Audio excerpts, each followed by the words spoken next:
अस्सलाम वालेकुम dear students. तो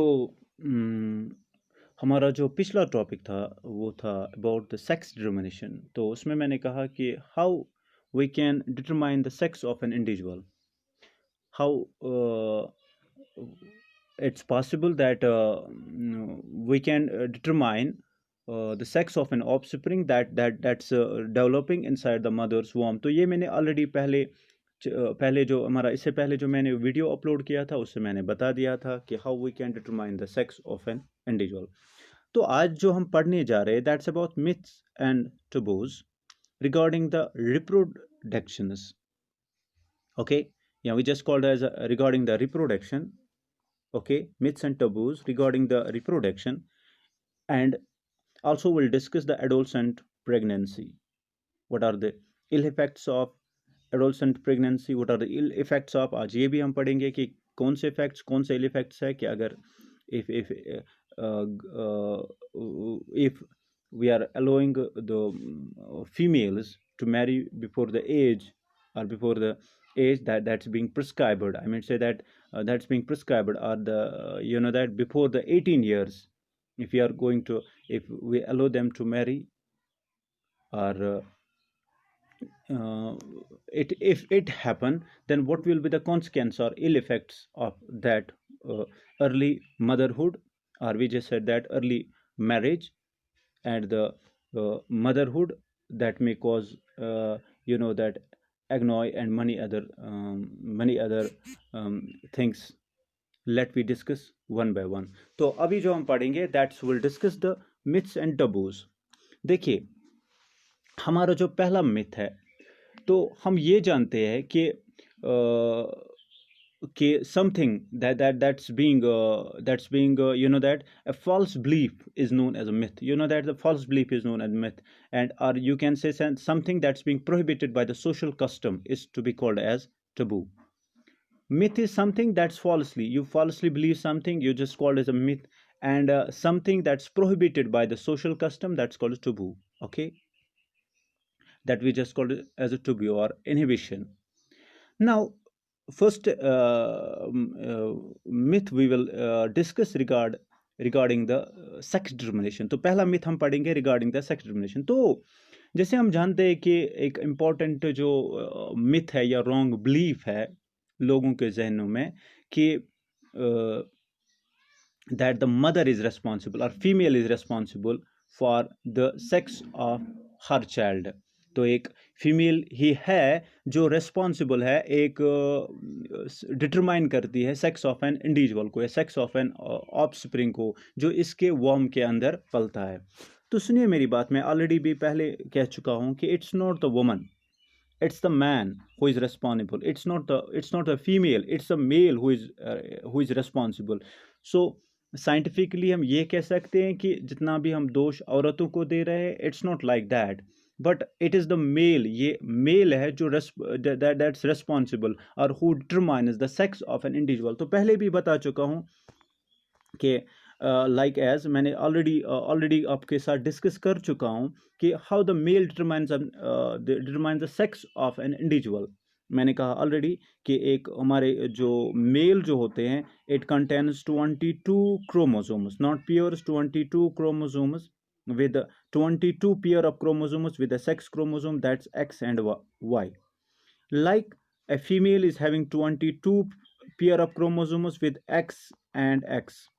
तो ऑलरेडी जो हम बता चुके हैं कि मेल्स फीमेल के पास दो लाइक सेक्स क्रोमोसोम्स हैं, we just call them homogametic, और फीमेल्स जो है they are to be called as heterogametic. अब सुनिए मेरी बात, तो मेल जब स्पर्म्स प्रोड्यूस करेगा, फीमेल जब एग प्रोड्यूस करेगी, पहली बात करते हैं फीमेल जब एग प्रोड्यूस करेगी, कोई भी एग आ जाएगा, कोई भी एग किसी भी लेफ्ट और राइट ओरी से डिसेंड होगा, it will carry the x chromosome. 22 autosomes plus 1 sex chromosome that will be x. लेकिन जब मेल प्रोड्यूस करेगा स्पर्म्स तो they will contain 22 plus x और 22 प्लस वाई। तो ऑलरेडी बता चुका हूँ, अगर ये एक्स इसके साथ कंबाइन हो जाएगा तो offspring will be the female. अगर ये sperm with containing the Y chromosome इसके साथ कंबाइन हो जाएगा तो it will be a male. तो अब बात करते हैं, अगर मेल के पास दोनों वाई क्रोमोसोम होते तो क्या होता। अगर दोनों वाई क्रोमोसोम होते, I mean say that it's not, if it's the combination is such that males में होते हैं वाई एंड वाई, तो क्या होता है, सारे जो ऑर्गेनिजम्स हैं, सारे जो इंडिविजुअल्स आते हैं वो सारे मेल्स होते हैं, तो भी प्रॉब्लम। अगर मेल के पास ही, जैसे फीमेल के पास एक्स एंड एक्स है, मेल के पास भी एक्स एंड एक्स होते तो क्या होता, सारे जो ऑफस्प्रिंग्स आते वो सारे फीमेल्स होते, फिर भी मतलब एक ही जेंडर क्रिएट किया जाता, एक ही जेंडर प्रोड्यूस होता, चाहे मेल या फीमेल। तो अब कौन है, who is to be responsible for the birth of male, who is to be responsible for the birth of the female, it is the male. अब ये मेल है, तो इस मिथ को इरेडिकेट करने के लिए यहाँ पे साइंटिफिक लॉजिक है। जैसे हम बताते हैं कि फीमेल्स के पास 11 और फीमेल्स के पास 22 क्रोमोसोम प्लस एक्स। अब मेल का स्पर्म, मेल में contain X and Y. If this X will combine with the female, it will be, the offspring will be female. If the sperm containing the Y chromosome will combine with the X, the offspring will contain male chromosome. So scientifically the facts tells us that it is the father or the male or the man who is responsible for the sex of the child born, who is responsible for the sex of the child born. So whether it's a male or female, if male होगा female होगा, it's a male. So हम आजकल जो हमारा एक myth है या हम दोष ठहराते हैं, कसूरवार ठहराते हैं फीमेल उसको, कि she is continuously giving birth to the female child, but it is the male who is responsible. तो ये मेल है, ये जो रिस्पॉन्सिबल है। ओके, सो दिस मतलब you know that this is it's a great foolishness on the part of society to hold mother or a woman responsible for the sex birth. Why? Because it we just जो अभी अब मैंने बताया कि it's the male, it's a man, it's a male or the father who is to be responsible. ठीक है, ये तो पहला ताबू था, पहला मिथ था रिगार्डिंग द रिप्रोडक्शन, कि मेल्स जो होते हैं रिस्पॉन्सिबल होते हैं फीमेल चाइल्ड के लिए, female birth of female child के लिए। ठीक है, तो अब दूसरा जो है, जो हमारे मतलब चल रहा है, तो यहाँ पे नहीं, लेकिन कहते हैं कि during important taboo in the minds of many people that the female child और a girl should not be allowed to work in kitchens or work in an family, work in a kitchens during the days of menstrual cycle. So this is absolutely wrong. Menstruation, it's a natural process in the girls, even in the woman we can say. So this is absolutely, there is absolutely no harm if a woman or a girl works in a kitchen, or he goes out for other, he goes for out for another work during the days of menstruation. Okay, the only thing is that the girl should take the proper care of the personal hygiene and the during the days of menstrual flow. So these things we should that these are actually the taboos or myths that have been that have encompassed our the society. So God has made both men and women. God has made the woman's life, so a woman should held with a high esteem in our society. Why look down upon the woman who give birth to a man? Our mother is a woman, our sister even is a woman, okay, and the man's wife is also the woman. So then why not have a woman as our daughter? Okay, so it's a duly responsibility of our society to save, the protect and educate the girl child who will become a woman tomorrow. So this was a myth altogether that have encompassed our society. Now we will study another topic that is related with the adolescent pregnancy. देखिए, अब adolescent pregnancy की बात करते हैं। तो adolescent pregnancy होती क्या है? हमारे जब हम बात करते हैं फॉर्मल यूनियन की, जब मेल और फीमेल की फॉर्मल यूनियन की बात करते हैं, okay, when we discuss the formal union of male and woman, male and the female और man and the woman by which they became husband and wife, we called it's a marriage, okay, relationship in which they are in which both tie a knot, that then we just called as a marriage. So हमारे country में जो legal age है, okay, as per the law जो हमारी legal age है हमारी country में वो है 18 ईयर्स गर्ल्स के लिए एंड 21 ईयर है जो बॉयज़ के लिए, ओके। सो तो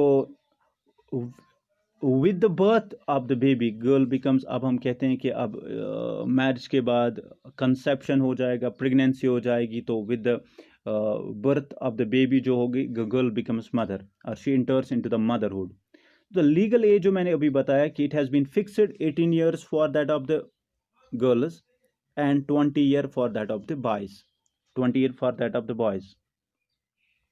तो अगर हम इससे अर्ली एज की बात करते हैं, lower than 18 years, below than 18 years, below than 18 years, अगर बिलो 18 ईयर्स हम किसी फीमेल की शादी कर देते हैं या कोई फीमेल जो होगी वो मदर बन जाएगी, मदरहुड में एंटर हो जाएगी, सो क्या what will be the consequences, जिसे हम एडोलसेंट प्रेगनेंसी कहते हैं, कि अगर 18 ईयर से बिलो किसी की शादी हो जाती है तो फिर the fertilization will take place, she will conceive, she will become okay, वो कंसीव हो जाएगा उसका और वो प्रेग्नेंट हो जाएगी, उसकी प्रेगनेंसी पीरियड स्टार्ट हो जाएगी। तो क्या हो जाएगा, तो इससे हम कहते हैं कि it is an adolescent pregnancy. If any of girl, you know that she becomes mother, I mean say that she gives birth or a baby and becomes mother and enters into the, we just called, she enters the motherhood, she enters a motherhood, but it's the age is below 18 years, as उसकी है below 18 years है। तो अगर below age of 18 years से पहले वो माँ बन जाती है तो उससे हम कहते हैं adolescent pregnancy, adolescent pregnancy before the 18 years, 18 year से पहले उसकी शादी हो जाती है तो we just called as adolescent pregnancy. अब इस एडोलसेंट प्रेगनेंसी में हमें जो प्रॉब्लम्स देखने हैं कि what are the problems that are bought about the early marriage in girls, अगर उनकी शादी पहले की जाती है, अर्ली एज में उनकी शादी की जाती है, तो what are the ill effects, okay, what are the ill effects, what are the problems that are brought about in early marriage in the girls leading to the motherhood, तो अगर early marriage हो जाती है तो उनकी कौन कौन सी problems हैं, कौन कौन से इल इफेक्ट्स हैं उसकी। पहले इल इफेक्ट्स हम ये बताएंगे कि गर्ल्स जो होती है below 18 years of age are not prepared physically and mentally for a motherhood. तो दोनों, पहली प्रॉब्लम ये है कि अगर उसकी अर्ली मैरिज हो जाती है, वो गर्ल जो होगी, वो फीमेल जो होगी, ना मेंटली प्रिपेयर होती है या physically, neither she is physically fit और neither she is mentally prepare, ना वो फिजिकली फिट होती है, ना उसका फिजिक फिट होता है एक मदरहुड के लिए, और ना वो मेंटली प्रिपेयर होती है मदरहुड के लिए। So both of this, neither she is fit prepared physically और मेंटली। दूसरा, early marriage and motherhood cause it's agony to the girls, it causes the extreme sufferings to the girls as she is not prepared to fulfill the responsibilities of motherhood involved in bringing up the baby। ठीक है, तो we know that. तो दूसरी early marriage में है कि इसको marriage, अगर अर्ली मैरिज हो जाती है किसी फीमेल की, हम किसी फीमेल की अर्ली मैरिज कर जाती है, तो early marriage and motherhood it cause extreme sufferings, तो एक्सट्रीम सफरिंग्स हो जाती है। क्यों? Because she is not prepare to fulfil that, क्योंकि उसको वो प्रिपेयर ही नहीं है, रेस्पॉन्सिबिलिटी लेने के लिए तैयार ही नहीं है अर्ली मदरहुड के लिए, या you know that she is not involved, she is not prepared to fulfill the responsibilities of motherhood involved in bringing up the baby, Third is early marriage and motherhood reduce the chance of higher education. हाँ, तीसरी बात ये भी है कि अगर हम उसकी शादी कर देते हैं तो चांस ये है, कम चांस है कि उसका जो हायर एजुकेशन जो है वो उसकी रिड्यूस हो जाती है, वो हायर एजुकेशन के लिए नहीं जा सकती है, तो हायर एजुकेशन के लिए नहीं जा सकती है। तो अगर उसकी शादी अर्ली मैरिज में हो जाती है तो we can say that it curtails reduces the chances of higher education, तो आगे नहीं पढ़ेगी, जहाँ तक पढ़ी है उससे शादी कर दो, उसके बाद वो आगे नहीं पढ़ सकती है। मे बी मतलब you know that I mean say that major chance are there कि उसकी जो हायर एजुकेशन है वो कर्टेल की जाती है, रिड्यूस हो जाती है, कर्टेल हो जाती है। तो एक और इफेक्ट है। एक और इफेक्ट की बात करते हैं, जैसे एक और इफेक्ट जिसकी हम बात करते हैं, that's early marriage and motherhood. You know that it curtails also the employment. ये एम्प्लॉयमेंट अपॉर्चुनिटीज़ जो है यंग गर्ल्स है वो मतलब अर्ली मैरिज कर देते हो तो उनकी मतलब वो कर्टेल करती है उनकी एम्प्लॉयमेंट के लिए, तो वो एम्प्लॉय नहीं कर सकती है, वो तो कहीं पे जगह पे नौकरी नहीं कर सकती है, ठीक है, क्योंकि उनकी फैमिली की रिस्पॉन्सिबिलिटी है, बच्चों की रिस्पॉन्सिबिलिटी है। तो ये एक तो हायर एजुकेशन हासिल नहीं कर सकते हो, हायर एजुकेशन होने की वजह से शायद वो किसी एग्ज़ाम के लिए वहाँ पे अप्लाई नहीं कर सकती, या दूसरी बात अप्लाई होने के अलावा तो या तो वो अप्लाई तो नहीं कर सकते, तो दूसरी बात है वो due to the responsibilities, due to you know that due to bringing up the baby, it's also curtails, it's also the hindrance that's not allowing them that's uh, allowing them to you know that to apply for the job, or to apply for the job, ठीक है। तो ये इल effects हैं। तो unfortunately कुछ areas हमारे country के हैं जहाँ पे अभी वो ट्रेडिशनल मैरिज होती है। So traditional marriage is harmful for the growth and development, not only for the girls but also for the boys, we know.